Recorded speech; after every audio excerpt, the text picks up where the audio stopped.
កំពុងលៀងហើយបងអើយតើរងសួស្ដីចាព្រោះ ដៃអូន ចូលច្រៀងអីណាមិនកំពុងភ្លៀងហើយអីណានេះ មេឃកំពុងតែរលឹមយើងផ្ដោតអារម្មណ៍ទៅឃើញភ្លៀងអញ្ចឹងនៅឃើញបទចម្រៀងអញ្ចឹងណាចេះច្រៀងតា ឥឡូវថតវីដេអូសិនមកនេះ អូខេ ថ្ងៃហ្នឹងគឺមានសំណួរសួរ មានសំណួរអ្វីដែរចេញសួរមកចឹង សំណួរនោះគឺបានពីអតិថិជន អាយ៉ាបានអ្វីមកសួរទៀតហើយចេញសួរមកចឹង អតិថិជនគាត់សួរថាចាឃើញតែយើងរីវីយូអំពីប្រព័ន្ធចម្រោះទឹកស្អាតហើយគាត់ចង់ដឹងថាធុងខៀវខាងក្រោយហ្នឹងណានិមួយហ្នឹងមានទូនាទីអ្វីខ្លះចឹងណាចាព្រោះ អូអញ្ចឹងថ្ងៃនេះខ្ញុំនឹងរៀបរាប់ចាពីទូនាទីរបស់ប្រព័ន្ធចម្រោះរបស់ធុងនីមួយៗជូនបងប្អូនទាំងអស់គ្នាតែម្ដងចឹងទូនាទីរបស់ប្រព័ន្ធចម្រោះទឹកស្អាតដែលយើងធ្វើការរៀបចំគឺមានចាធុង3នេះគឺបែងចែកចាសារធាតុចម្រោះដែលយើងរៀបចំមានចាប់កកដីដកក្លិននិង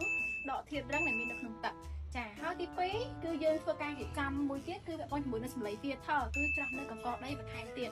ហើយទី3នេះគឺពាក់ព័ន្ធជាមួយនឹង UX Pro ដែលមានទូនាទីចា